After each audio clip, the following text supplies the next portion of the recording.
¿Cómo están? Muy buenas tardes, bienvenidos a las noticias en Chilevisión y CNN Chile. A la 1 de la tarde en punto tenemos pantalla dividida. Acá a un costado tenemos a Iván Carvajal en La Moneda. Abajo estamos con imagen en vivo de lo que está ocurriendo en Iquique con las manifestaciones que ya desde el fin de semana venían, pero hoy además han tenido un epicentro en el propio aeropuerto de Iquique que se mantiene cerrado, y ahí están las calles de la región de Tarapacá con las protestas, Matilde, en una jornada sumamente noticiosa. Así es. ¿Cómo estás, Carlos? Buenas tardes. Último día de enero y vamos a comenzar con las cifras del COVID, porque por cuarto día consecutivo ya hay más de 25.000 contagios y vamos al Palacio de Gobierno donde hoy fue la presencialidad del informe y vamos con Iván Carvajal para que nos cuente cómo fue este informe, cuáles son las medidas y qué pasa frente al alza de casos. Iván.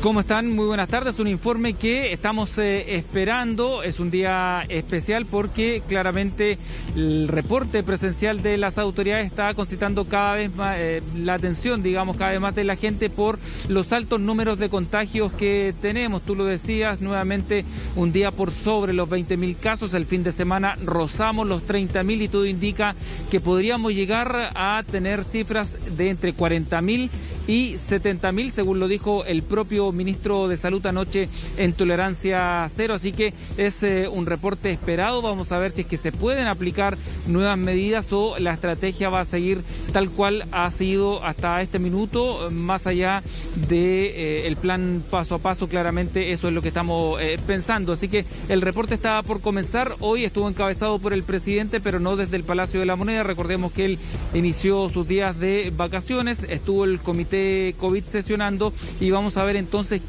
qué es lo que van a tener que contar al país de acuerdo a las cifras que estamos conociendo. Más de un 92% han crecido los contagios en los últimos 7 días y poco más de un 200% si eso lo tomamos en un periodo de tiempo de 14 días. El centro de gravedad los últimos días lo habíamos tenido en el norte con el mayor número de contagios nuevos y ahora esto se traslada hacia el sur, según el reporte que se subió a la web del ministerio. Las regiones del Maule, de Ñuble, del Biobío y los lagos han presentado el mayor número de contagios nuevos durante las últimas horas. Así que son los detalles que se conocen por ahora y estamos esperando, por cierto, qué más tengan que decir las autoridades en el reporte del día de hoy.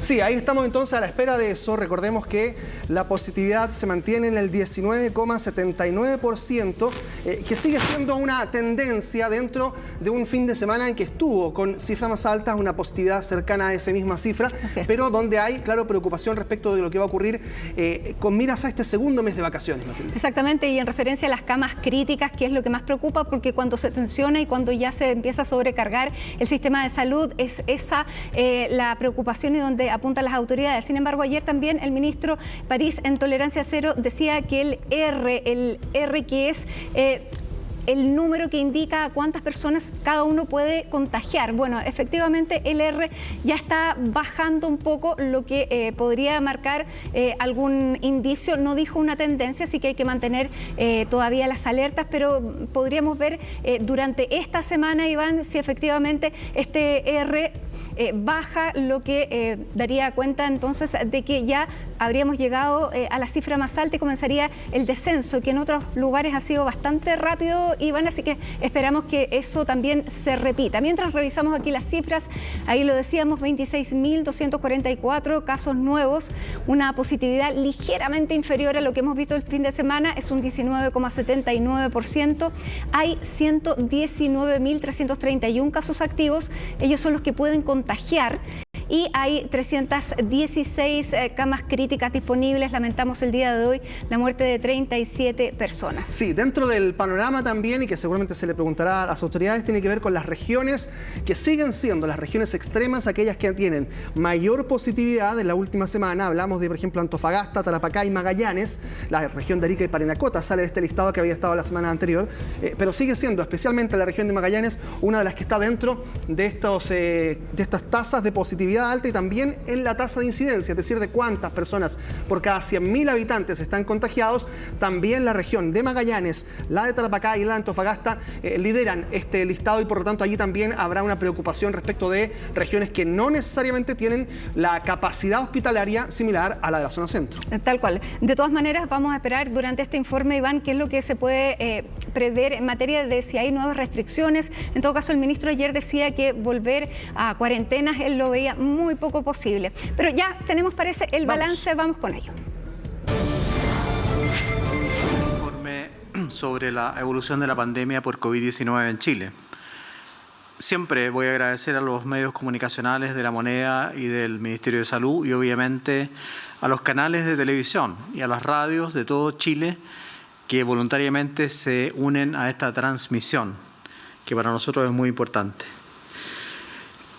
En el mundo, la curva de casos confirmados actual es de más de 3 millones de casos por día, lo que muestra la magnitud de esta pandemia.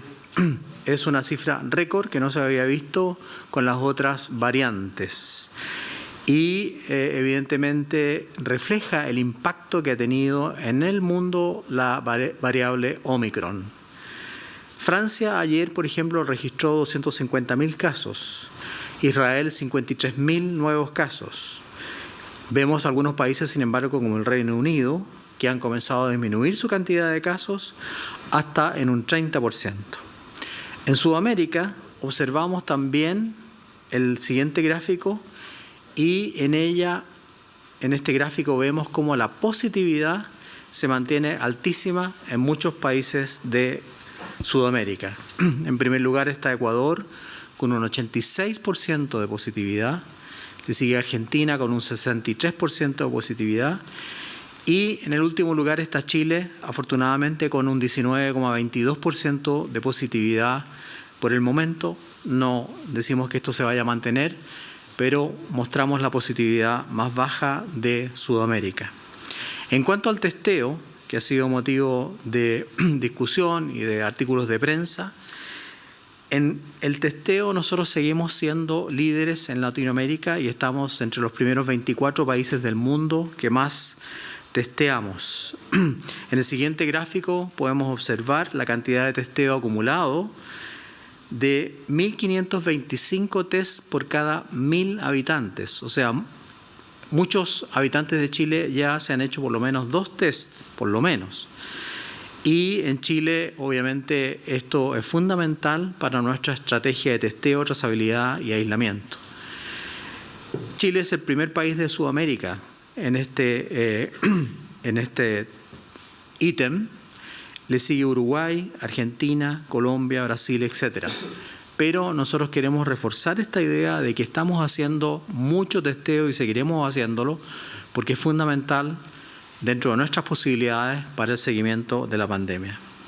Hoy lunes reportamos 119.417 exámenes, tanto PCR como test de antígeno, alcanzando a la fecha nuestro país la suma de 29 millones de exámenes, 29.940.233 exámenes a nivel nacional, como ya dije, con una nueva positividad a nivel país del 19,79%. Si comparamos, como ya dije, la positividad, hay diferencias entre los países de Sudamérica. A nivel nacional, en Sudamérica, la positividad más alta la lleva Argentina, pero notamos una caída leve y espero que esto siga ocurriendo.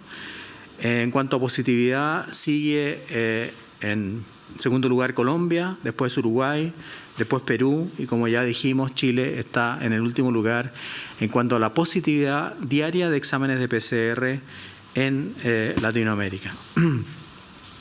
A nivel nacional, los casos confirmados por COVID-19 en los últimos 7 días varían en un 92%. Y con respecto a los 7 días anteriores, los casos confirmados, es decir, 14 días, varían en un 243%. En esta cifra hemos notado una disminución del aumento, no así a 7 días que se ha mantenido más o menos estable. Después de 2 años del inicio de esta crisis sanitaria que ha golpeado al mundo entero, hoy podemos decir que estamos viviendo una nueva etapa de la pandemia. Y espero que se entienda así. Es un momento diferente, muy diferente al que vivimos con la cepa Delta, por ejemplo, o con la Gamma. Porque si bien debimos transitar inicialmente por un camino que nos dejaba muchas interrogantes y dudas en torno a cómo se comportaba este virus, cómo tratarlo, cómo enfrentarlo, hoy la situación es muy diferente. Hoy tenemos más certezas, más experiencia, más herramientas y mucho más evidencia científica. Esta nueva etapa de la pandemia debe enfocar nuestra mirada y análisis de trabajo en la disponibilidad, impacto y situación de las camas UCI de la red integrada de salud. Porque la evidencia que tenemos hoy es que el impacto de la variante Omicron a nivel de casos no se traduce necesariamente ni actualmente en una mayor ocupación de camas UCI. No queremos decir que esto no vaya a ocurrir y es por eso que estamos preparados como ministerio para llevar adelante un plan que incluya obviamente aumento en el número de camas. Sabemos que la ocupación de camas básicas y camas UTI ha aumentado en las últimas semanas y como ministerio, como ya decía, hemos preparado y anticipado este escenario para que quien requiera una cama a lo largo de nuestro país pueda acceder a ella. El presidente de la República personalmente ha estado preocupado de este tema y nos ha pedido modelos en relación a la cantidad de casos para estar preparados ante cualquier eventualidad.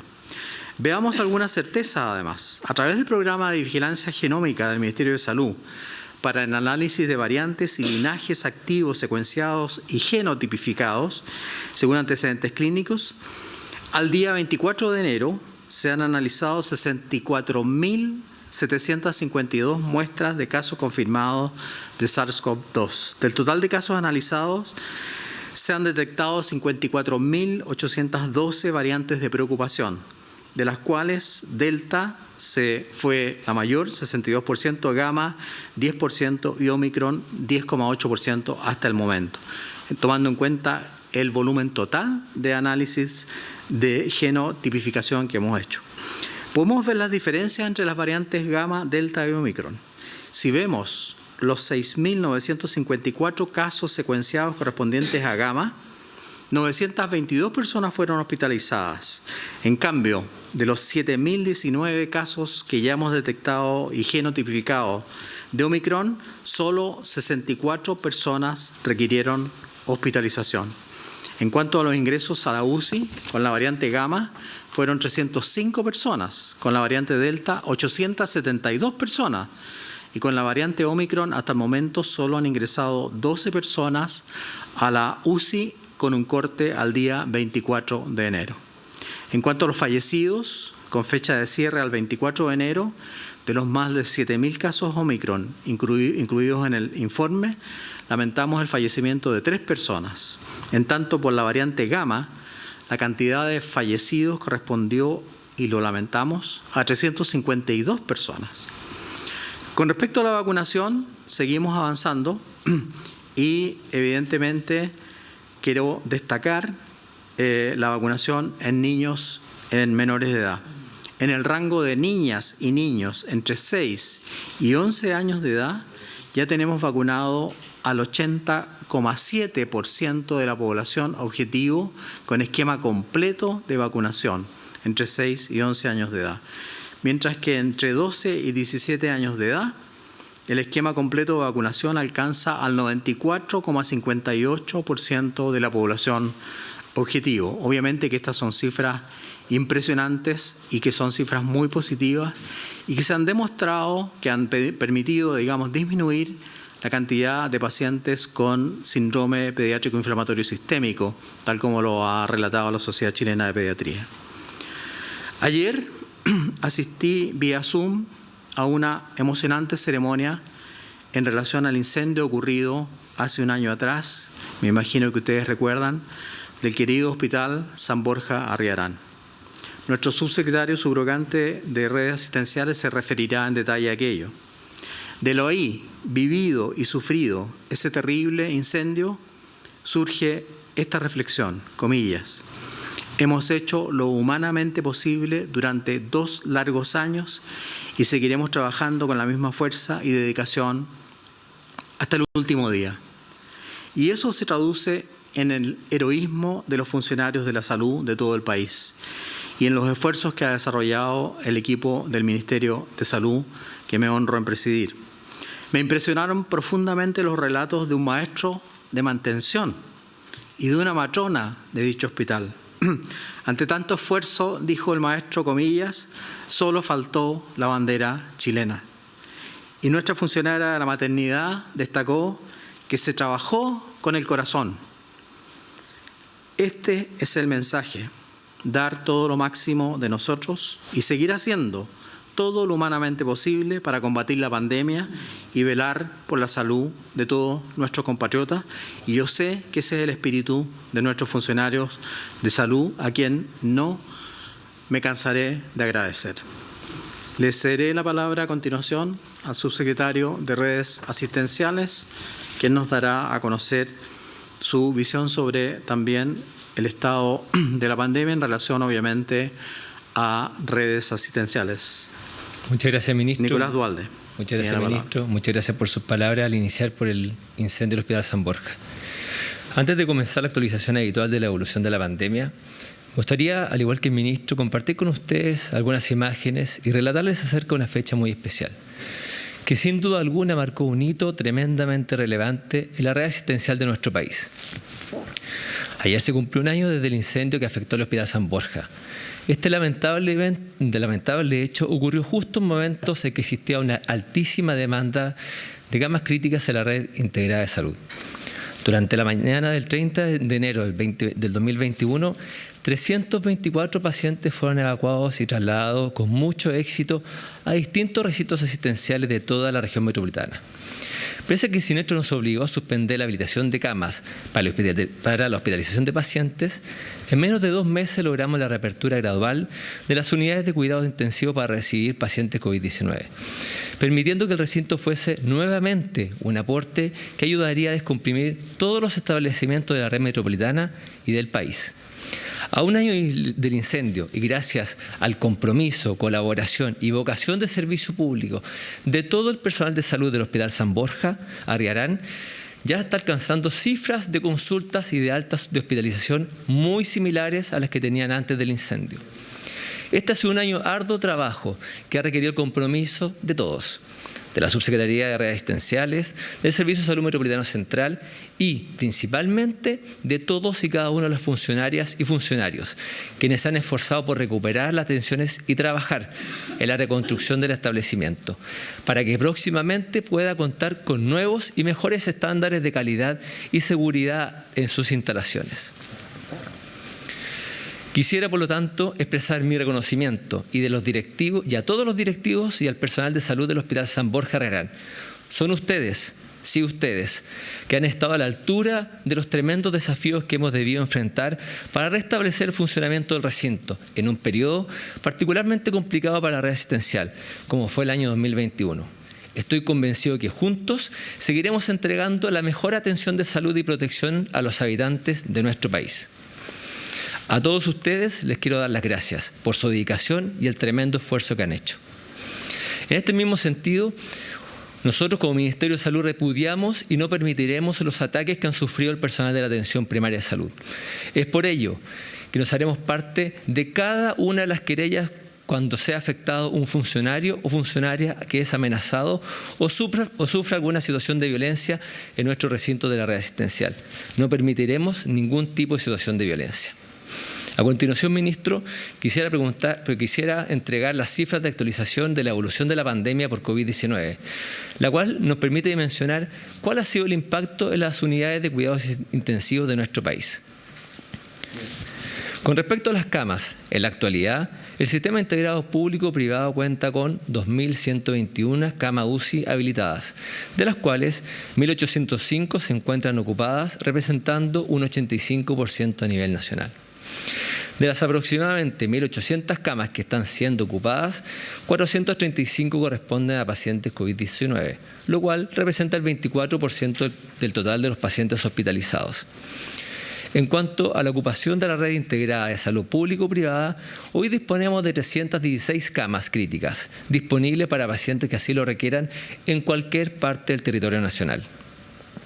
Con respecto a los casos, tal como lo hemos estado informando, desde hace un par de semanas y debido a la diseminación comunitaria de la variante Omicron, el número de casos confirmados de COVID-19 ha aumentado en forma muy significativa, sobrepasando los 20.000 casos en los últimos días. Como se observa en el gráfico, en los últimos 7 días el número de casos confirmados sobrepasa ampliamente los promedios semanales registrados durante los 2 últimos años de pandemia. En el día de hoy, el promedio es de 23.914 casos diarios. Esta cifra es motivo de gran preocupación y nos mantiene en constante evaluación de las medidas y estrategias que debemos seguir implementando en el manejo de la pandemia. Con respecto a los ingresos, en cuanto al número de pacientes COVID-19 que ha ingresado diariamente a una unidad de cuidados intensivos, podemos señalar lo siguiente, que a pesar de que el ingreso promedio es de 25 pacientes en las últimas semanas, el ingreso neto a UCI, es decir, la diferencia que existe entre los ingresos y los egresos, es de 4 pacientes diarios, lo cual implica un aumento de 28 pacientes COVID-19 en UCI en los últimos 7 días. En la última semana, 5 regiones disminuyeron el número de ingresos UCI, mientras que 8 sí lo aumentaron. Nos preocupan particularmente las regiones de Tarapacá, Antofagasta, Metropolitana y Los Ríos, dado el aumento que presentaron en los últimos 7 días. Llamamos a la población a no relajar las medidas de autocuidado. Es muy importante tomar conciencia de lo importante que es el lavado frecuente de manos, el uso correcto de la mascarilla, distanciamiento físico y evitar las aglomeraciones. Con respecto a la incidencia, finalmente compartiré una actualización semanal acerca de la tabla que evidencia que la probabilidad de desarrollar una enfermedad grave y de requerir una cama UCI varía según el esquema de vacunación presente en la población. En la semana que va del 20 al 26 de enero, del 1.158.964 personas que no contaban con su esquema de vacunación, 53 ingresaron a una cama crítica, representando un ingreso de 4.57 personas por cada 100.000 habitantes no vacunados. En cambio, para las 2.635.080 personas que sí contaban con su esquema de vacunación, es decir, con 2 dosis más 14 días, el escenario fue muy distinto, ya que solo 27 personas ingresaron a la cama UCI. Esto representa un 1.02 personas por cada 100.000 habitantes. Finalmente, para las 11.406.796 personas que al 26 de enero se encontraban con su dosis de refuerzo, este riesgo disminuye aún más, ya que solo 64 personas ingresaron a una cama crítica, es decir, un 0,58 personas por cada 100.000 habitantes, disminuyendo más de 8 veces el riesgo de hospitalización. Como Ministerio de Salud reiteramos nuestro llamado a todas aquellas personas que por distintos motivos aún no se han vacunado, que por favor asistan a los centros asistenciales por su dosis de refuerzo, que por favor lo hagan. Tener las vacunas al día es tremendamente importante, porque a medida que pasa el tiempo, el efecto protector de estas van disminuyendo. Científicamente está comprobado que vacunarse es la mejor opción para evitar el riesgo de la infección, de hospitalizarse e incluso de fallecer a consecuencia del COVID-19. Muchas gracias, ministro. Muchas gracias, subsecretario. Subrogante de redes asistenciales, Nicolás Duhalde, muy bien. A continuación le daré la palabra a nuestra subsecretaria de Salud Pública, doctora María Teresa Valenzuela, quien nos dará a conocer los avances y retrocesos de nuestro plan Paso a Paso Nos Cuidamos. Doctora Valenzuela. Muchas gracias, ministro. Bueno, doy a conocer estos cambios del plan Paso a Paso que entran en vigencia el miércoles 2 de febrero a las 5 de la mañana. Retroceden a transición en la región de Arica y Parinacota, Camarones, Antofagasta, Ollagüe. En San Pedro de Atacama, Sierra Gorda, Antofagasta, Mejillanes y Calama. En la región de Valparaíso, El Quisco, El Tabo, Algarrobo. En la región de Araucanía, Pucón. En Aysén, Tortel, Río Ibáñez y Coyhaique. Retroceden ahora a preparación En región de O'Higgins, Coltauco, Mayoa, Chimbarongo, Lolol, Marchihue. En la región del Maule, Parral, Constitución, Chanco, Retiro, Gualañé, Licantén. En la región del Ñuble, Ningüe, San Carlos, Ñiquén, Coelemu. En la región de Biobío, Tucapel, Quilaco, Santa Bárbara, Florida, Lebu. En la región de la Araucanía, Los Sauces, Carahue, Lumaco. En la región de los ríos, Paillaco, Río Bueno, Los Lagos. En la región de los lagos, Palena, Purranque, Los Muermos, Curaco de Vélez, Cochamó, Maullín, Quinchao, Queilén, Puqueldón, Hualaihue. En la región de Aysén, O'Higgins, Huaytecas. En región de Magallanes, Laguna Blanca, Primavera, Río Verde. Es lo que puedo informarle a la ciudadanía, señor ministro. Muchas gracias, subsecretaria. Como ustedes ven, hay muchos retrocesos debido justamente al impacto que está teniendo en nuestro país la variante Omicron. A continuación damos paso a las preguntas de la prensa para el día de hoy. Muchas gracias. Ministro, subsecretario, subsecretarias, muy buenas tardes. Preguntarles sobre el conteo diario de los contagios. Un estudio de la Universidad Andrés Bello afirma que la cifra diaria de contagios que se entrega en el reporte diario estaría quedando corta a lo que realmente está significando el nivel de contagio actual. Apuntan que el testeo no está dando abasto. De hecho, estos días alcanzamos los 130.000 exámenes entre PCR y antígeno y ustedes mismos han dicho que Chile tiene una capacidad de 150.000 exámenes por día. Se está alcanzando, digamos, esa capacidad. ¿Tienen una cifra estimada de cuántos casos están quedando fuera del conteo diario? Y preguntarles también qué pasa con la gente que se autotestea con un test de antígeno y que no reporta su contagio. Eso también se está contabilizando, se está trabajando en ese tema. ¿Dónde tienen que ellos reportar ese contagio? Muchas gracias por las preguntas. En realidad leí el artículo publicado por un diario en la mañana en referencia a una información que da a conocer el Departamento de Políticas Públicas de la universidad que usted ha nombrado. Y obviamente que hay dos premisas en salud pública, no en políticas públicas, en salud pública, que son muy importantes. En epidemiología el tiempo real no existe. Es decir, nosotros no podemos tener exactamente el número de casos del día porque siempre hay un rezago.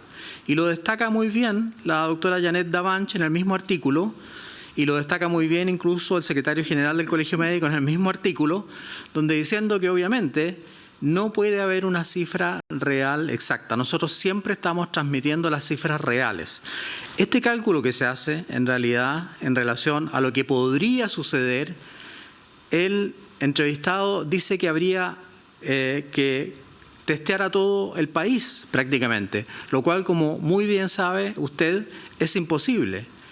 Y nosotros somos el mejor país de Latinoamérica en testear, el mejor país de Latinoamérica en hacer exámenes.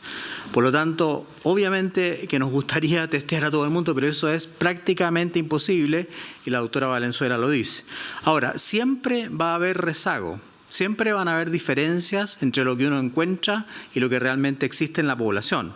Hay que recordar que hay casos asintomáticos que obviamente no van a ir a consultar y no van a ser detectados. A pesar de eso, nuestra positividad es baja, 19%, mucho más baja que otros países. Por lo tanto, en realidad la cantidad de gente que probablemente está quedando sin detectar, y hay que reconocer que puede ocurrir eso, obviamente que no se puede dar una cifra exacta.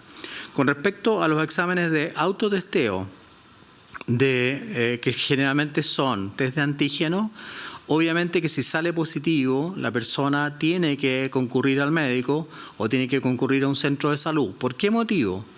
Porque esa persona va a necesitar aislarse, va a necesitar dar a conocer sus contactos y además probablemente va a necesitar una licencia médica a la cual tiene derecho. Y obviamente que eso no se puede hacer en forma individual. Por lo tanto, yo le pido a aquellas personas que se han hecho autotesteo, y nosotros no estamos en contra de la posibilidad de que la gente ante una duda, ante una inquietud, se haga un examen. Obviamente que si sale positivo tiene que inmediatamente dar a conocer esta situación y también solicitar atención médica, porque va a necesitar una licencia, y dar a conocer también a sus contactos. Por eso nosotros hemos cambiado la estrategia en el sentido de que pedirle colaboración a la población. Si uno sale positivo, tiene que llamar de inmediato, lo ha dicho la subsecretaria varias veces, a todos sus contactos para advertirlos. Todo esto tiene que ver con lo que se ha dicho tantas veces, la relevancia de que las personas mantengan el autocuidado y ojalá se testeen cuando tengan sospecha de posible contagio. Muchas gracias. ¿Cómo está, ministro? Buenas tardes. Tenemos algunos casos de personas que aseguran que tanto el número de Salud Responde y trazabilidad paradójicamente no responden. Hay largas esperas, incluso se manda grabación y finalmente las personas no tienen respuesta a sus inquietudes. ¿Qué está pasando con estos números? ¿Por qué ocurre esto? ¿Y cómo se podría solucionar? Muchas gracias, Karina, por la pregunta. En realidad, la subsecretaria de Salud Pública la va a responder, pero yo quiero decirle que estamos sumamente preocupados. Yo recibo todos los días, sábado, domingo y festivos, durante toda la semana, este tipo de inquietudes de las personas. No solamente de las personas, también de autoridades de salud, también de alcaldesas y alcaldes. Quiero destacar la colaboración de la alcaldesa de Quinta Normal, que está muy preocupada por este tema, entre otras, obviamente, la alcaldesa, varios alcaldes. Y obviamente que ante la cantidad de casos que estamos teniendo pueden ocurrir este tipo de situaciones y que las vamos a solucionar dentro de nuestras posibilidades y haciendo todo el esfuerzo posible. Pero le voy a dar la palabra a la doctora Valenzuela para que se refiera en detalle a este tema. Gracias, ministro. Bueno, muy buena la pregunta porque nos permite así aclarar a la ciudadanía lo que ocurre. Los teléfonos de atención al público del Ministerio de Salud, incluido Salud Responde y el Fono TTA, buscan entregar información a la ciudadanía sobre temas específicos y en contexto de pandemia no realizan autorreporte de casos. Eso es muy importante que se tenga presente. Esa es una tarea que realiza la autoridad sanitaria al contactarse con los casos confirmados de COVID-19. Estas líneas mantienen un número de llamadas constante, pero existen periodos, como los que vivimos actualmente, en que el aumentar los casos confirmados por COVID-19 también aumentan las consultas a nuestras plataformas. Por ejemplo, Salud Responde, previo a la pandemia, tenía un promedio mensual de 70.000 llamadas recibidas, de las cuales se atendía sobre el 90%. Producto de la pandemia se generó un crecimiento significativo en la demanda, lo que nos llevó a triplicar el número de horas asignadas a atención a público, logrando una capacidad de atención de 180.000 llamadas mensuales, es decir, 6.000 llamadas diarias. No obstante, los llamados han superado esta capacidad ya que existen periodos de pic que sobrepasan las 500.000 llamadas mensuales, lo que puede provocar, obviamente, una mayor espera y dificultad en la conexión. La tecnología de call center tiene una capacidad limitada. Cuando está superada, se envía un mensaje solicitándole que se comunique más adelante, sin posibilidad de poder acceder al menú.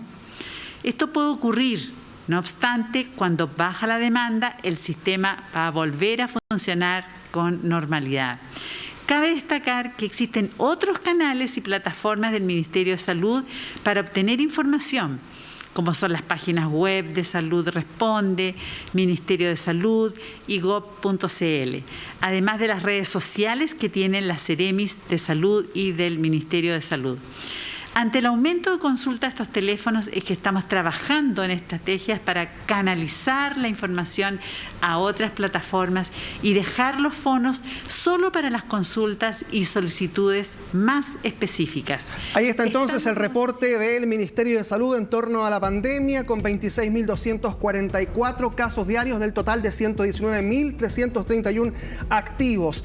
De la ocupación de camas críticas se habla de un 85%, quedan 316 camas, pero el 24% nada más corresponden a pacientes COVID de estas camas que han sido ocupadas. Y en el plan paso a paso hay retrocesos en 14 comunas. Y ojo con esto, a transición pasan a fase 2, retroceden varias comunas de especialmente zonas turísticas, como 3 comunas del litoral central,